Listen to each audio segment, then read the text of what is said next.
வணக்கம். இது ஐபிசி தமிழின் பிரதான செய்திகள். செய்திகளோடு நான் லக்ஷனா யாதவன். முதலில் தலைப்புச் செய்திகள். 6வது சவாலை எதிர்கொள்ளும் விதம் குறித்து விளக்கும் சஜித். ராணுவத்திடம் கையளிக்கப்பட்ட 29 சிறுவர்கள் எங்கே? காணாமல் ஆக்கப்பட்டோர் உறவுகள் கேள்வி.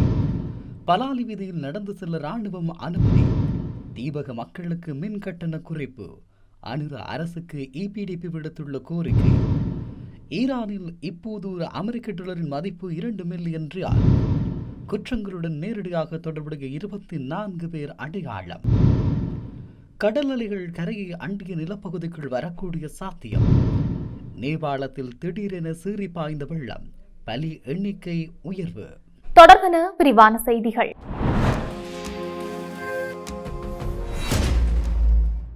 நாடு என்ற ரீதியில் நாம் பல தூரமான சவால்களுக்கு முகம் கொடுத்து வருகிறோம். கடந்த 7 ஆண்டுகளில் உயிர்த்த ஞாயிறு தாக்குதல் முதல் ஈரான் போர் வரையிலான 5 துயர சம்பவங்களுக்கு முகம் கொடுத்துள்ளோம். பல்வேறு சுற்றாடல் ஆர்வலர்கள் மற்றும் காலநிலை மாற்றம் தொடர்பிலான நிபுணர்களின் கருத்துப்படி 6வது சவாலுக்கும் முகம் கொடுக்க நேரிடும். ஆகையினால் நானும் பேராசிரியர் LM அபிவிக்ரமவும் இணைத்தலைமை தாங்கும் இலங்கை காலநிலை மாற்றம் பற்றிய பாராளுமன்ற ஒன்றியம் கூட இது குறித்து ஆராய்ந்து வருகிறது. எல்னினோ லானினோ நிலைமை இம்முறை தீவிரமாக பல தாக்கங்களை செலுத்தி வருகிறது. இதனால் பிரான்ஸ், கிரீஸ் போன்ற நாடுகளில் காட்டுத்தீ பரவும் சம்பவங்களும் இடம்பெற்று வருகின்றன எனவும் எதிர்க்கட்சித் தலைவர் சஜித் பிரேமதாச தெரிவித்துள்ளார். இந்த எல்னினோ லானினோ நிலைமை காரணமாக கடுமையான காலநிலையால் கடும் வறட்சியும் பின்னர் கடும் மழையும் ஏற்படும். இத்தகைய காலநிலை மாற்ற நிலைமைகளுக்குள் குறுகிய காலத்திற்குள் இரு எதிர்முனைவுகள் தொழிற்படுகின்றன. இவை நடந்தாலும் இல்லாவிட்டாலும் நாம் ஒரு நாடாக இவற்றுக்கான முன்னாயத்த நடவடிக்கைகளை கொண்டிருக்க வேண்டும். அனர்த்த முகாமைத்துவ கட்டமைப்பை மாற்றியமைக்க வேண்டும் எனவும் எதிர்க்கட்சித் தலைவர் தெரிவித்துள்ளார். அனர்த்தங்களுக்கு பதிலளிக்கும் செயற்பாட்டுக்கு மேலதிகமாக இந்தியாவின் ஒடிசா மாநிலத்திலிருந்து பாடங்களை கற்றுக்கொண்டு அனர்த்தங்களுக்கு பதிலளிப்பதை விடுத்து புதிய அனர்த்த முகாமைத்துவ கட்டமைப்பை நாட்டிற்கு தேவையாக காணப்படுகிறது. இதற்காக புதிய செயற்பாடுகளும் புதிய நிறுவனங்கள் கூட தேவைப்படுகிறது.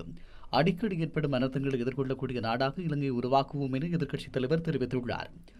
40,000க்கும் அதிகமானோரின் உயிரை பறித்து சுனாமி பேரிடர் 2004ஆம் ஆண்டில் எமக்கு தாக்கம் செலுத்திய பின்னரும் கூட எமது நாட்டில் நவீன அனர்த்த முகாமைத்துவ செயற்பாட்டுக்கு செல்ல முடியாமல் போயுள்ளன. இந்த அனர்த்த முகாமைத்துவ செயற்பாட்டை அரசு சார்பற்ற சிவில் தரப்பினர் உள்ளிட்ட அனைத்து தரப்பினரும் ஒன்றிணைந்து உருவாக்க வேண்டும் எனவும் எதிர்க்கட்சித் தலைவர் தெரிவித்தார். சாதி, மதம், குலம், வர்க்க, கட்சி பேதமின்றி சம்புத்த சாசனத்தை பாதுகாப்பது எமது பொறுப்பாகும். அதற்கமைய ஏனைய மதங்கள், இனங்கள் உள்ளிட்ட அனைத்து குழுக்களினாலும் பாதுகாப்பு குறித்து கவனம் செலுத்த வேண்டும். சம்புத்த சாசனத்தை பூசிக்க அனைவரும் கடமைப்பட்டுள்ளதுடன் அது அரசாங்கத்தின் பொறுப்புமாகும். அத்தகைய ஏனைய மதங்களையும் இனங்களையும் பாதுகாத்து அவற்றின் தனித்துவத்தை பேணுகின்ற செயற்பாட்டையும் முன்னெடுக்க வேண்டும். இதனை நடைமுறையில் செயற்படுத்த வேண்டும் எனவும் எதிர்க்கட்சித் தலைவர் குறிப்பிட்டுள்ளார். வங்குரோத்தான நமது நாட்டிற்கு வெளிநாட்டு அமைப்புகள் அழுத்தம் கொடுப்பதற்கு பார்த்துக் கொண்டிருக்கிறார்கள். சர்வதேச நாணய நிதியம், சர்வதேச நிறுவனங்கள் கூட இதற்கான முயற்சிகளை எடுத்துள்ளன.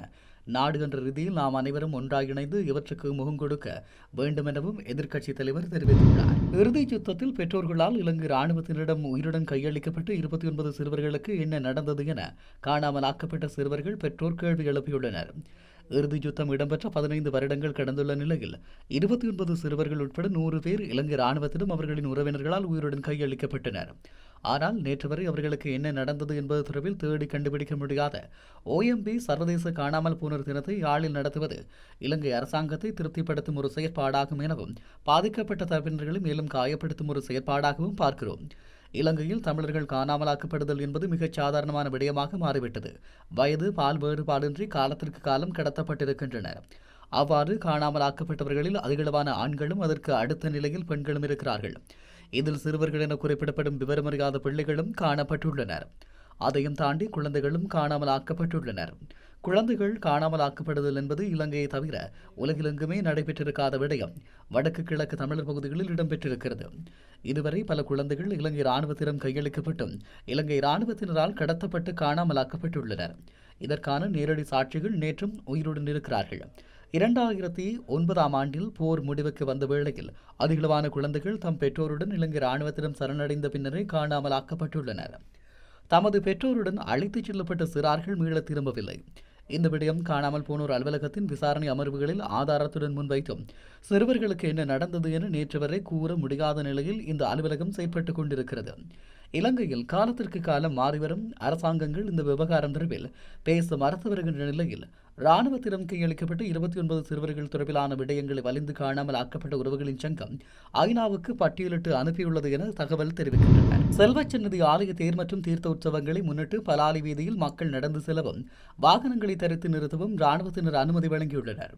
ராணுவ உயர் பாதுகாப்பு வலயத்தினூடாக செல்லும் பலாலி வீதியில் கடந்த வருடம் மக்கள் நடந்து செல்லவும் வாகனங்களை நிறுத்தவும் அனுமதி மறுக்கப்பட்டிருந்ததுடன் குறிப்பிட்ட நேரங்களில் மட்டுமே வீதி திறந்து விடப்பட்டது.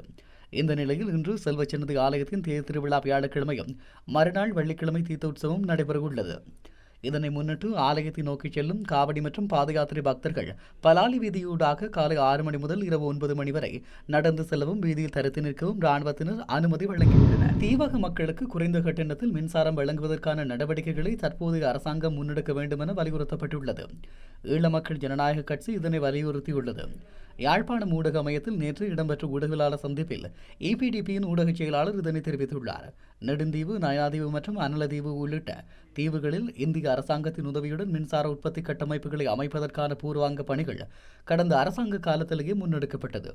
குறிப்பாக அதற்கான நடவடிக்கையில் EPDP செயலாளர் நாயகம் டக்ளஸ் தேவானந்தாவும் முக்கிய பங்காற்றியிருந்தார்.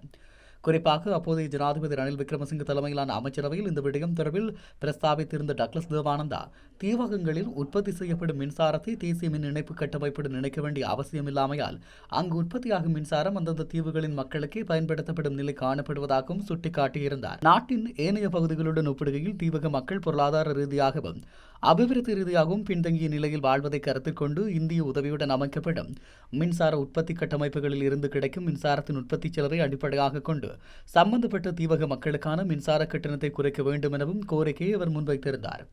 இந்த கோரிக்கைக்கு அப்போதைய அமைச்சரவையும் சாதகமான இணக்கத்தை வெளிப்படுத்தியிருந்தனர். கடந்த அரசாங்க காலத்தில் ஏற்றுக்கொள்ளப்பட்ட இந்த தீர்மானத்தை தற்போதைய ஜனாதிபதி அனுரகுமார திசாநாயக்க தலைமையிலான அரசாங்கம் சாதகமாக பரிசீலித்து நடைமுறைப்படுத்துவதற்கான நடவடிக்கைகளை விரைவாக முன்னெடுக்க வேண்டும் எனவும் அவர் தெரிவித்துள்ளார். பொருளாதாரத்தை நசுக்கும் முயற்சிகளின் ஒரு பகுதியாக அமெரிக்கா இதுவரை இல்லாத மிக கடுமையான தடைகளை விதித்ததை தொடர்ந்து ஈரானிய ரியால் அமெரிக்க டாலருக்கு எதிராக வரலாறு காணாத புதிய சரிவை சந்தித்துள்ளது. திறந்த உலக சந்தையில் அதன் மதிப்பு $1 2 மில்லியன் ரியால்களை கடந்து அளவில் குறைந்துள்ளதாக தெரிவிக்கப்படுகிறது. பல தசாப்தங்களாக அமெரிக்கா விதித்துள்ள தடைகளும் குறிப்பாக அதன் அணுசக்தி திட்டம் தொடர்பிலான எதிர்ப்புகளும் ஈரானின் பொருளாதாரத்தை முடக்கியுள்ளது. இதனால் ஈரானிய ரியால் மதிப்பு வீழ்ச்சியடைந்துள்ளதுடன் பணவீக்க பிரச்சினையும் மக்களுக்கு துயரத்தை குவித்து வருகிறது.